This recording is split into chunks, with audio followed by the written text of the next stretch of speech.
Hello and welcome to Rathod science academy.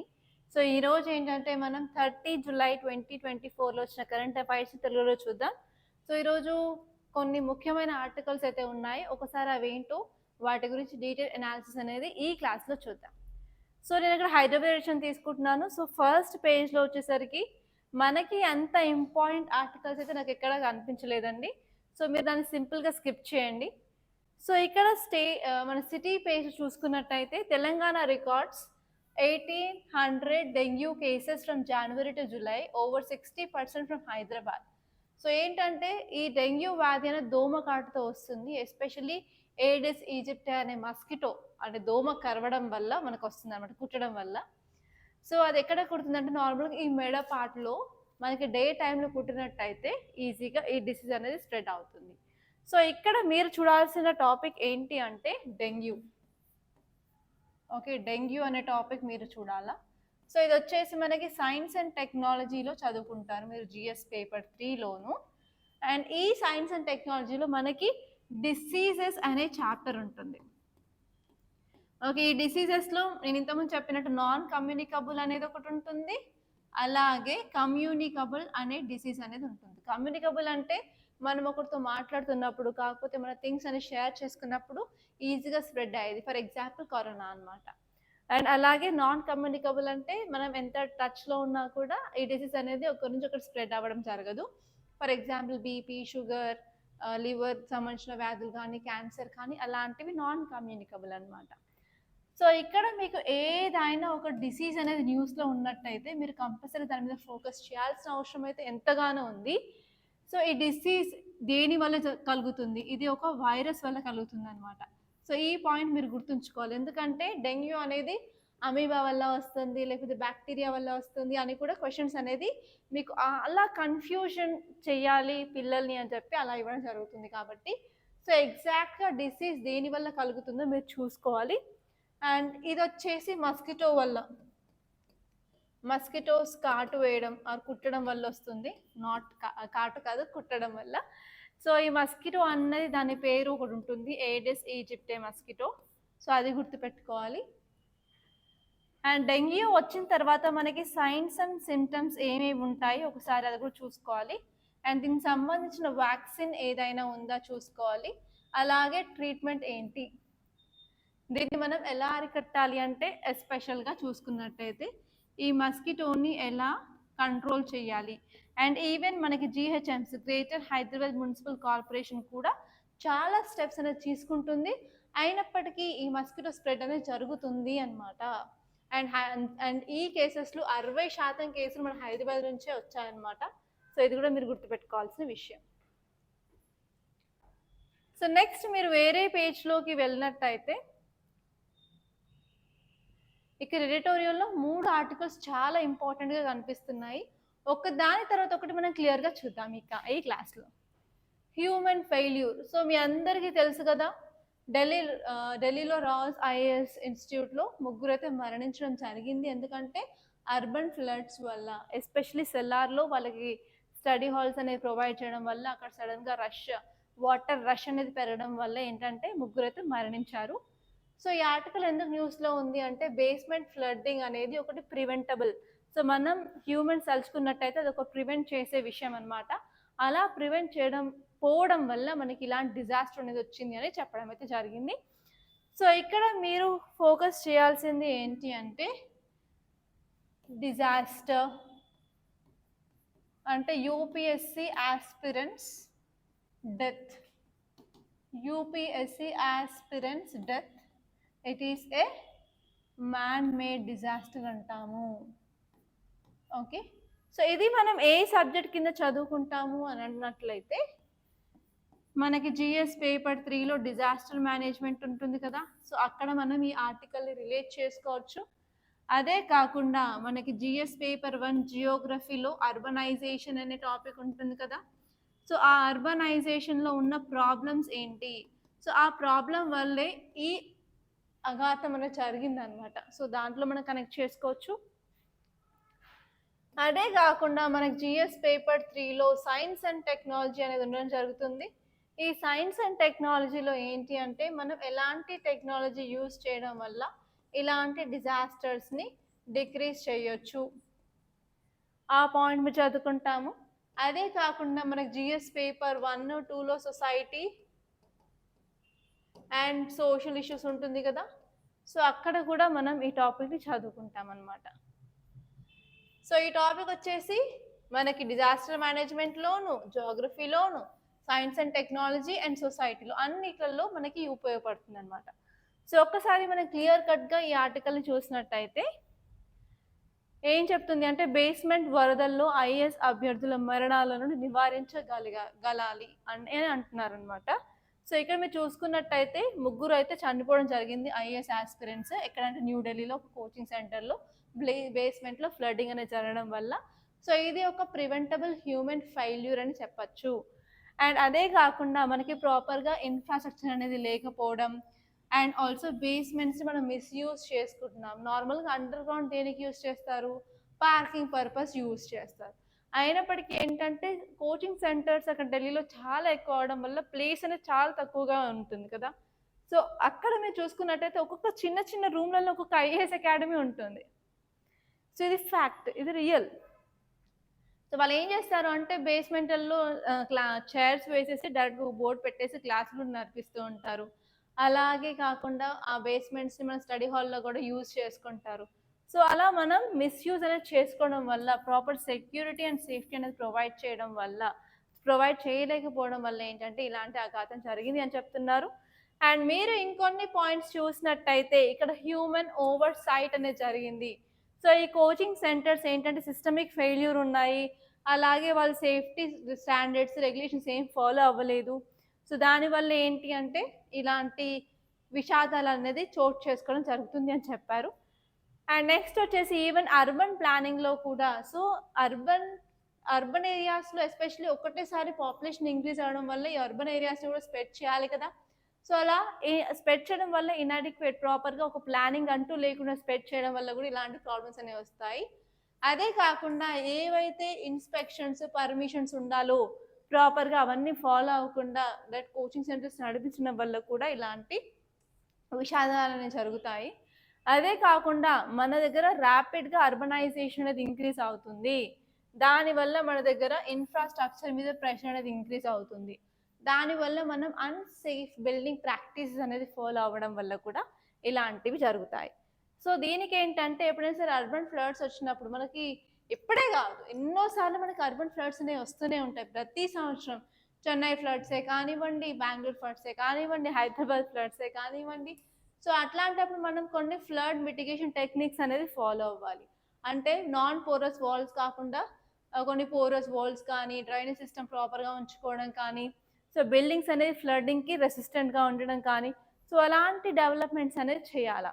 So next వచ్చేసి మనం మన హిస్టరీ నుంచి కూడా లెర్న్ చేసుకోవాలన్నమాట, ఎలాంటి ప్రోయాక్టివ్ మెషర్స్ యూజ్ చేసుకోవాలి అని.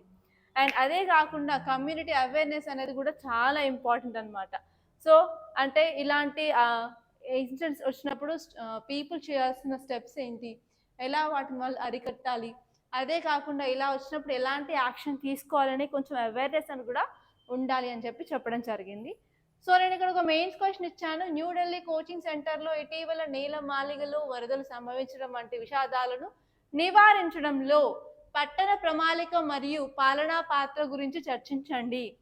పట్టణ ప్రాంతాల్లో భద్రత మరియు అత్యవసర ప్రతిస్పందనను మెరుగుపరచడానికి చర్యలను సూచించండి.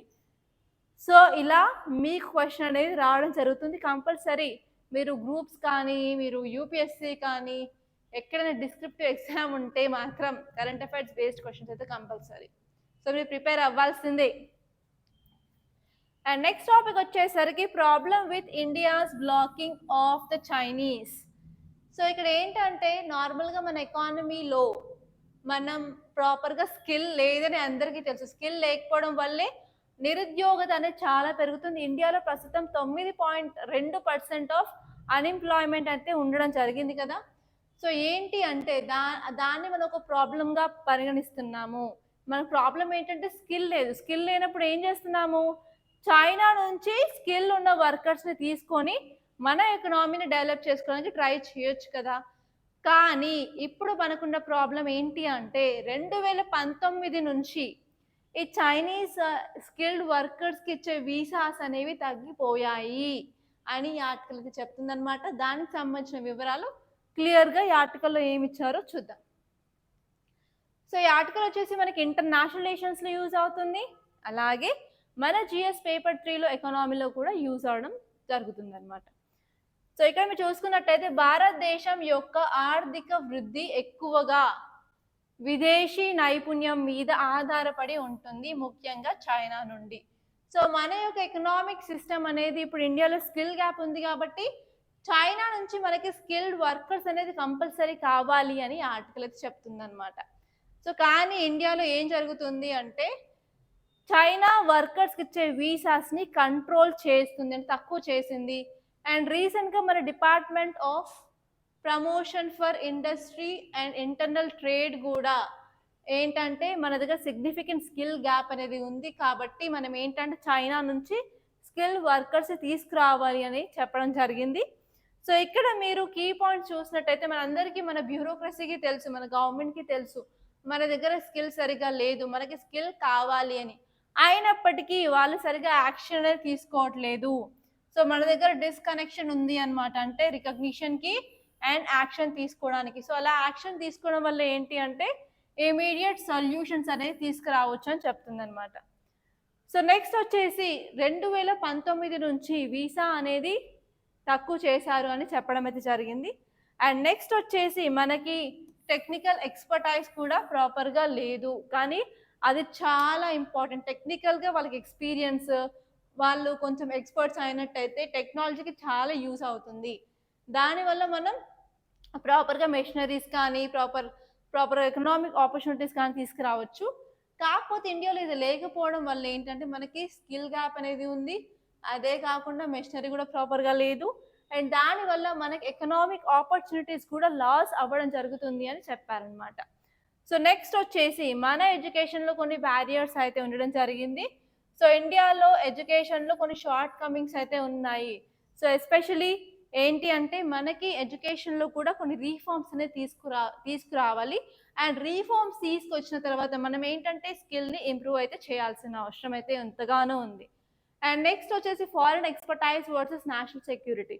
సో ఇప్పుడు వచ్చేసి ఏంటంటే మనం ఇండియాలో ఇప్పుడు ఫారిన్ పీపుల్ని తీసుకొస్తే మన సెక్యూరిటీ, మన భద్రతకు భంగం కలుగుతుందని చూస్తున్నాం, కానీ మనం కూడా ఎకనామిక్ డెవలప్మెంట్ మీద ఫోకస్ చేయాలి అనేది చెప్పడం జరిగింది అనమాట. సో ఇక్కడ ఎథికల్ డైలమా వచ్చేసి ఫారినర్స్ తీసుకురావాలి లేకపోతే మన దేశ భద్రత ఇంపార్టెంట్, ఆ రెండు టాపిక్స్ మీద చర్చ అనేది జరగడం జరుగుతుంది. అండ్ మీకు నెక్స్ట్ వచ్చేసి ఏంటంటే కొన్ని కేస్ స్టడీస్ కూడా రాయాల్సిన అవసరం ఉంది కదా మీరు మెయిన్స్ రాస్తున్నప్పుడు. ఇక్కడ ఏంటంటే ఈస్ట్ ఏషియన్ మోడల్స్ మనం ఫాలో అవ్వచ్చు అని చెప్తున్నారు. సో ఇవి వచ్చి ఏంటంటే ఈస్ట్ ఏషియన్ కంట్రీస్లో వాళ్ళు ఫారిన్ నాలెడ్జ్ని యూజ్ చేసుకుంటున్నారు, అలాగే వాళ్ళు డొమెస్టిక్ ఎడ్యుకేషన్ మీద రెండింటి మీద ఫోకస్ చేయడం వల్ల ఏంటంటే వాళ్ళకి ఎకనామిక్ సక్సెస్ఫుల్గా డెవలప్మెంట్ అనేది జరుగుతుంది అనమాట.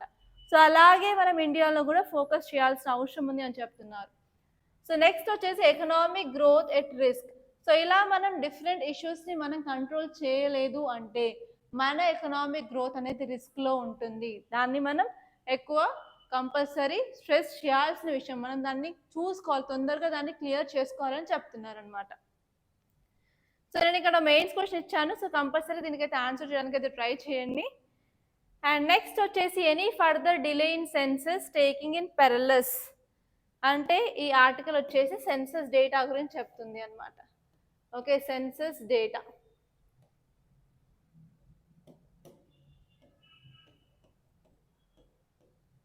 సో సెన్సస్ అంటే ఏంటంటే మనకి పాపులేషన్కి సంబంధించిన డేటాని సెన్సస్ అంటాం కదా. సో ప్రతి 10 సంవత్సరాలకి ఒకసారి మనకి సెన్సస్ డేటా అనేది వస్తుంది. సో లాస్ట్గా మనం యూజ్ చేసిన డేటా అంటే 2011, అంటే 10 సంవత్సరాలు అంటే 2021 మనకి సెన్సస్ రావాలి కదా. కానీ COVID-19 కారణంగా దీన్ని డిలే చేయడం అయితే జరిగింది. అండ్ ఇప్పుడు మనం 2024లో ఉన్నాము, అయినా కూడా ఇంకా స్టార్ట్ చేయలేదన్నమాట.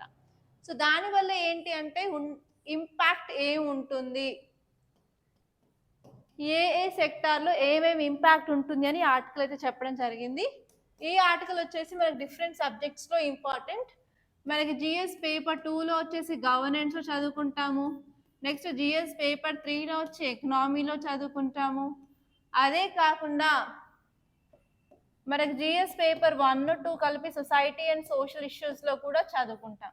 సో ఇలా మనం డిఫరెంట్ సబ్జెక్ట్స్లో ఇది ఇంక్లూడ్ చేసుకోవచ్చు అనమాట. సో దీన్ని క్లియర్గా చూసుకున్నట్టయితే 2011 తర్వాత జనాభా లెక్కలు లేకపోవడంతో సంక్షేమ పథకాలు చాలా మందికి అందకుండా పోతున్నాయి. సో మన దగ్గర ఎగ్జాక్ట్ డేటా ఉంటే ఏంటంటే ఎవరైతే ఎలిజిబుల్లో వారికి కంపల్సరీ ఈ సంక్షేమ పథకాలు అనేవి జరుగుతాయి, వాళ్ళకి వస్తాయి. కాబట్టి అట్లీస్ట్ వాళ్ళకు కొంత హెల్ప్ అనేది అవుతుంది. కానీ మన దగ్గర డేటా లేకపోవడం వల్ల చాలా మంది ఈవెన్ ఎలిజిబుల్ అయినప్పటికీ వాళ్ళకి బెనిఫిట్స్ అనేవి రావట్లేదు. ఈ ఆర్టికల్ని కొంత డీటెయిల్గా చూసుకున్నట్టయితే 2021లో రావాల్సింది ఏంటి అంటే మన సెన్సెస్ ఇప్పుడు 2026 వరకు కూడా వస్తాయా రావా అనే క్వశ్చన్ మార్క్లో మనం ఉన్నాం. సో కొన్ని కీ పాయింట్స్ చూసుకున్నట్టయితే మనకి ఇప్పుడు సెన్సెస్ అనేది చాలా చాలా ఇంపార్టెంట్. ఎందుకంటే గవర్నమెంట్ ప్లానింగ్కి అయినా సరే, సర్వీస్ డెలివరీకి అయినా సరే, పాలసీస్ ఏమేమి తీసుకురావాలి, ఆ పాలసీస్ ఇంప్లిమెంట్ అవుతున్నాయా లేదా అవన్నీ చూసుకోవాలంటే కూడా మనకు సెన్సెస్ డేటా చాలా చాలా ఇంపార్టెంట్. అదే కాకుండా ఏంటంటే ఈసారి బడ్జెట్లో హెల్త్కి కానీ, ఎడ్యుకేషన్కి కానీ, ఎంసీ నరేగాకి కానీ కొంత బడ్జెట్ అనేది తగ్గించడం జరిగింది. కాబట్టి ఇంకా పెద్ద పెద్ద క్వశ్చన్ మార్క్స్ అనేవి ఇక్కడ క్రియేట్ అవ్వడం జరిగింది. అండ్ నెక్స్ట్ వచ్చేసి ఉమెన్ రిప్రజెంటేషన్ కూడా మనకి బిల్ అనేది పాస్ అయింది. అది నారీ శక్తి బిల్ 2023లోనే పాస్ అయింది. అయినప్పటికీ వాళ్ళు ఏం చెప్పారు సెంట్రల్ గవర్నమెంట్ అంటే, సో సెన్సస్ డేటా వచ్చిన తర్వాత దాన్ని ఇంప్లిమెంట్ చేస్తాను అన్నారు. సో సెన్సస్ డేటా ఎంత లేట్ అవుతుంది, దాని ఇంప్లిమెంటేషన్ కూడా అంతే లేట్గా అవుతుంది. కాబట్టి ఉమెన్ మీద ఇంపాక్ట్ అయితే ఉంటుంది. అండ్ నెక్స్ట్ వచ్చేసి మనం ఎస్పెషల్లీ స్టేట్స్ కొన్ని ఉన్నాయి, లైక్ తమిళనాడు కానీ, అవి ఏంటంటే సెన్సస్కి రెడీగా ఉన్నారు కానీ గవర్నమెంట్ దగ్గర నుంచి యాక్షన్ అనేది రావట్లేదు. అండ్ నెక్స్ట్ వచ్చేసి ఈవెన్ మనకి నేషనల్ పాపులేషన్ రిజిస్ట్రీ అనేది ఉంది కదా, దాని మీద కూడా కొన్ని కాంట్రవర్సీస్ అనేవి జరుగుతున్నాయి. ఎందుకంటే ప్రైవసీ ఇష్యూస్ కానీ, వాళ్ళ యొక్క రైట్స్ గురించి కానీ, లేకపోతే గవర్నమెంట్ నుంచి క్లియర్ కమ్యూనికేషన్ లేకపోవడం వల్ల కూడా ఇలాంటి ఇష్యూస్ అనేది జరుగుతున్నాయి. సో నెక్స్ట్ వచ్చేసి కొన్ని స్టేట్స్, బీహార్ లాంటి స్టేట్స్ ఏంటంటే ఓన్లీ సెన్ససే కాదు, మాకు కాస్ట్ బేస్డ్ సెన్సస్ అంటే కాస్ట్ ప్రకారం కూడా మాకు డేటా అనేది కావాలని తీసుకురావడం జరిగింది. దాని బేస్ మీద వాళ్ళు 65% ఆఫ్ రిజర్వేషన్ అన్నారు. కానీ అది వెళ్ళి హైకోర్టుకి వెళ్ళింది. సో పాట్నా హైకోర్టు దాన్ని కొట్టివేయడం అయితే జరిగింది. ఎందుకంటే ఇంద్ర సహాని కేసులో 50% అన్నారు, బట్ మీరు 65% ఎలా ఇస్తారు అనే క్వశ్చన్ మీద. ఓకే, ఇదండి ఇక్కడ ఒక మెయిన్స్ క్వశ్చన్ ఇచ్చాను, ఒకసారి దీని అయితే మీరు చూడండి. అండ్ నెక్స్ట్ టాపిక్ వచ్చేసి can states tax mining activities అని అంటున్నారు. సో మనకి మైన్స్ గనులకు సంబంధించి ఏంటంటే ఆల్రెడీ ఒక చట్టం అయితే ఉంది, 1957లో వచ్చిన చట్టం.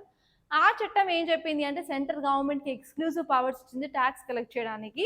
స్టేట్ గవర్నమెంట్స్కి మాత్రం ఓన్లీ రాయల్టీ కలెక్ట్ చేసే అధికారం ఉంది. సో ఇది వచ్చేసి కేసు 1989లో ఉంది, 2004లో ఉంది, అండ్ ఇప్పుడు వచ్చేసి 2024లో సుప్రీంకోర్టు అనేది జడ్జ్మెంట్ అయితే ఇచ్చింది. ఈ జడ్జ్మెంట్లో ఏంటి అంటే స్టేట్స్కి ఎక్స్క్లూజివ్ పవర్ అనేది ఇచ్చింది అనమాట. అందుకే న్యూస్లో ఉంది. ఆల్రెడీ మనం ఈ ఆర్టికల్ ఇంతకుముందు క్లాస్లో చెప్పుకున్నాం కాబట్టి ఒకసారి మీరు రివైజ్ చేసుకోండి.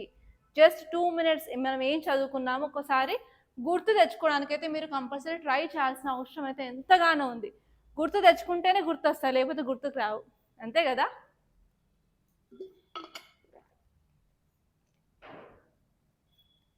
ఒకసారి ఈ ఆర్టికల్ని క్లియర్గా చూసుకున్నట్టయితే కేంద్రం విధించే రాయల్టీతో పాటు ఖనిజాలపై పన్నును విధించే అధికారాలు రాష్ట్రాలకి ఉన్నాయని జూలై 25న చారిత్రాత్మక తీర్పులో సుప్రీంకోర్టు ధృవీకరించింది. సుప్రీంకోర్టు ఏం చెప్పింది? స్టేట్స్కి అథారిటీ ఉంది ట్యాక్స్ విధించడంలో అని అయితే చెప్పడం క్లియర్గా ఉంది కదా. సో ఏంటంటే ఇది ఒక ప్రిన్సిపల్ ఆఫ్ ఫెడరలిజంని అప్హోల్డ్ చేసినట్టు. ఏంటంటే ప్రాపర్గా సెంటర్కి స్టేట్కి మధ్య డివిజన్ ఆఫ్ పవర్ ఉంటాయని చెప్తుంది. అండ్ ఎస్పెషలీగా స్టేట్కి మాత్రం ట్యాక్స్ ఇంపోజ్ చేసే పవర్ కూడా ఇవ్వడం జరిగింది.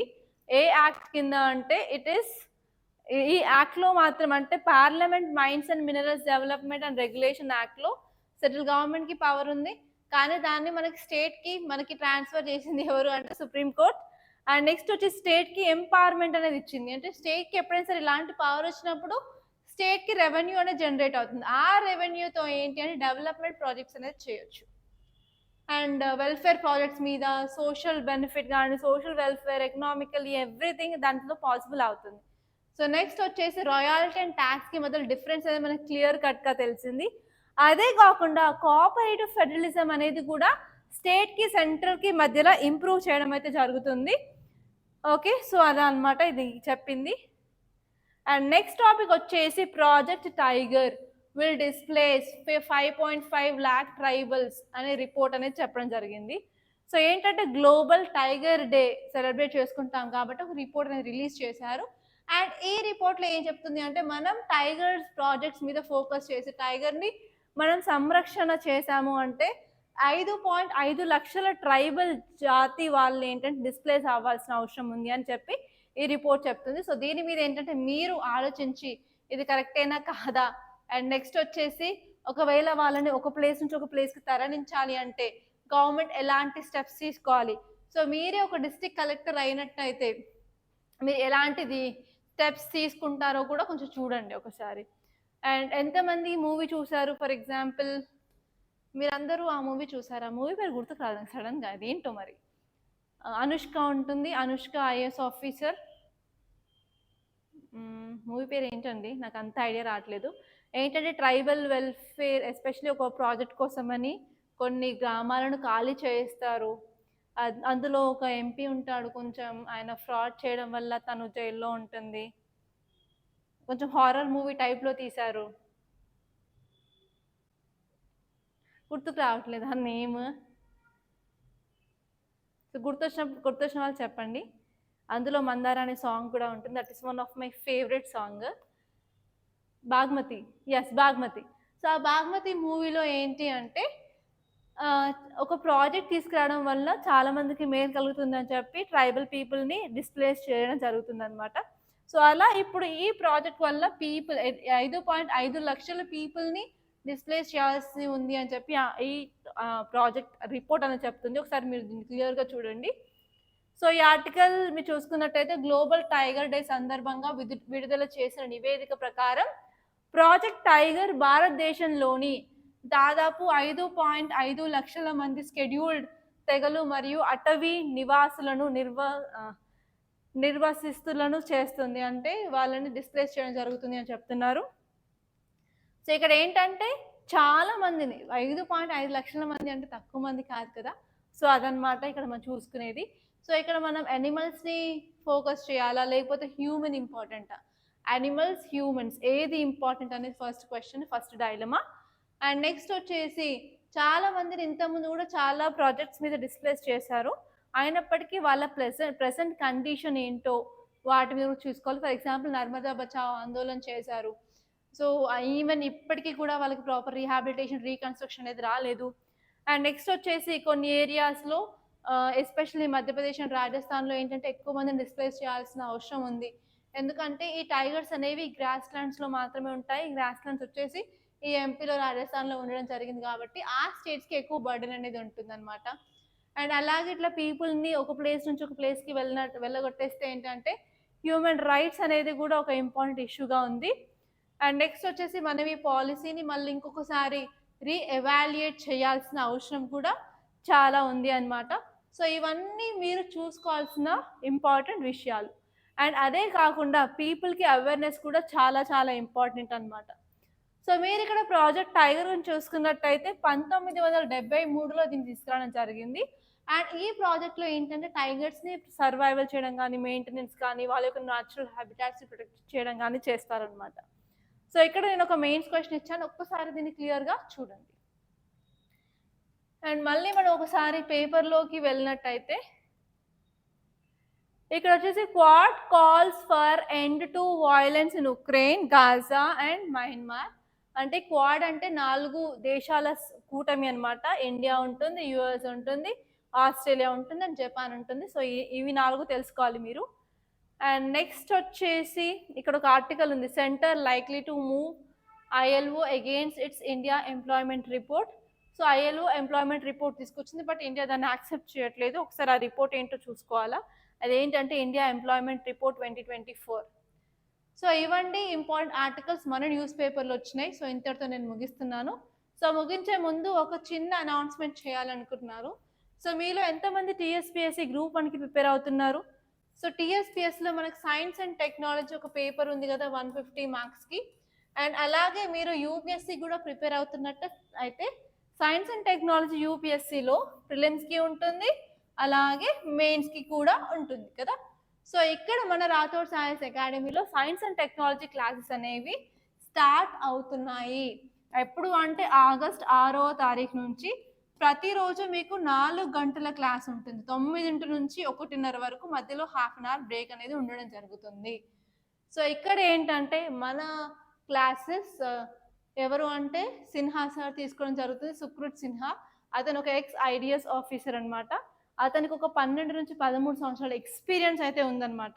సో ఆ ఎక్స్పీరియన్స్తో మీరు ప్రతి ఒక్క టాపిక్ తెలుసుకున్నట్టయితే మీరు ప్రిలిమ్స్, మెయిన్స్, యూపీఎస్సీకి గాను గ్రూప్స్కి కూడా మీకు చాలా యూజ్ అవుతుంది. అండ్ మీరు ఈ కోర్స్ అనేది జాయిన్ అవ్వాలి అనుకుంటే బోత్ ఆఫ్లైన్ అయితే ఉంది అండ్ ఆల్సో ఆన్లైన్ కూడా ఉండడం జరిగింది. సో మీరు డైరెక్ట్గా క్లాస్కి వచ్చి వినొచ్చు. అశోక్ నగర్లో ఉన్నట్టయితే అశోక్ నగర్కి మీరు డైరెక్ట్గా రావచ్చు. మీరు అశోక్ నగర్ నుంచి దూరంగా ఉన్నట్టయితే ఆన్లైన్లో కూడా క్లాస్ తీసుకోవచ్చు. అండ్ ఈ క్లాస్ మీరు జాయిన్ అవ్వాలి అంటే 8074765513కి మీరు నాకు కాల్ చేయండి. సో మీరు అడ్మిషన్స్ అయితే తీసుకోవచ్చు. అండ్ ప్రైస్ చాలా మినిమల్గానే ఉంటుంది. అండ్ ఇదే విషయం ఎవరైనా సరే గ్రూప్ 1 క్లియర్ చేసిన వాళ్ళు ఉంటే మీ ఫ్రెండ్స్కి కూడా ఈ విషయాన్ని పాస్ అయితే చేయండి కంపల్సరీ. చాలా యూస్ఫుల్గా ఉంటుంది, ఎందుకంటే 150 మార్కులు ఉన్నాయి ఇక్కడ. ఓకే, అసలు మీరు ఎట్లాంటి ఛాన్స్ తీసుకోవద్దు. యూపీఎస్సీ లెవెల్లోనే గ్రూప్స్ కూడా అడుగుతున్నారు కాబట్టి ఈ క్లాసెస్ అనేది మన యూపీఎస్సీకి మరియు గ్రూప్స్కి కూడా యూజ్ అవుతాయి. సో అంతే అండి, కంపల్సరీ జాయిన్ అవ్వండి. అండ్ ఇలాంటి ఆపర్చునిటీ మీకు ఎక్కడ దొరకదు. తీసుకుంటే మొత్తం తీసుకోమంటారు. గ్రూప్స్ కోచింగ్ కానీ ఇలా సింగిల్ సబ్జెక్ట్స్ యూపీఎస్సీకి ఎవరివ్వరు అండ్ గ్రూప్స్కి కూడా ఎవరివ్వరు, కానీ మేము ప్రొవైడ్ చేస్తున్నాం కాబట్టి సో మీరు ఈ ఆపర్చునిటీని యూజ్ చేసుకోండి. మీరు ఆల్రెడీ కోచింగ్ అయిపోయినా సరే ఫౌండేషన్, సో మీరు సైన్స్ అండ్ టెక్నాలజీలో వీక్గా ఉన్నారనుకుంటే మాత్రం కంపల్సరీ ఈ కోచింగ్ తీసుకోండి. అరౌండ్ 3 to 3,500 అంతే ఉంటుంది, అంతకుమించి ఏమి ఉండదు. ఓకే, ఒకసారి నన్ను కన్సల్ట్ అవ్వండి ఈ నెంబర్తో. So thank you so much అండి, ఇంతటితో నేను ముగిస్తున్నాను. అండ్ మీరు ఇక్కడికి వస్తే డైరెక్ట్గా నాతో మాట్లాడొచ్చు. And that's all guys, thank you so much. And please ఈ వీడియోని లైక్ చేయండి, అలాగే షేర్ చేయండి. అండ్ అలాగే మీరు ఫస్ట్ టైం ఈ ఛానల్ చూస్తున్నట్టయితే కంపల్సరీ మన ఈ ఉషా మ్యామ్ రాథోడ్ సైన్స్ ఛానల్ని సబ్స్క్రైబ్ చేసుకోండి, అలాగే మీ ఫ్రెండ్స్కి కూడా రిఫర్ చేయండి. Thank you.